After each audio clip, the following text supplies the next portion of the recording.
பரமக்குடியில் Emmanuel சேகரனாரின் திருவுருவ சிலையுடன் கூடிய அரங்கத்தை முதலமைச்சர் மு.க.ஸ்டாலின் நாளை திறந்து வைக்கிறார்.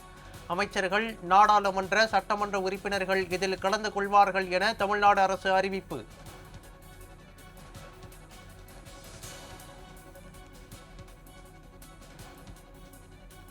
பாசிசவாதிகளை வீழ்த்தி முதலமைச்சர் மு.க.ஸ்டாலின் தலைமையில் என்றும் தமிழ்நாட்டின் தனித்துவத்தை காப்போம். துணை முதலமைச்சர் உதயநிதி ஸ்டாலின் எக்ஸ் தளத்தில் பதிவு.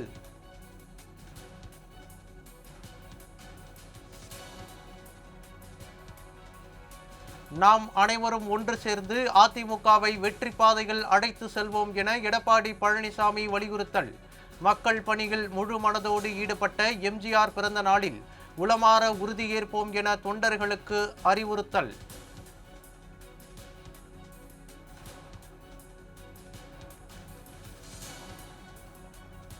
பொள்ளாச்சி டாப் ஸ்லீப் அடுத்துள்ள கோழி கமுத்து யானைகள் முகாமில் நடைபெற்ற யானை பொங்கல் விழா. கும்கி யானைகள் உள்பட 24 யானைகள் பங்கேற்ற நிலையில் சுற்றுலா பயணிகள் உற்சாகம்.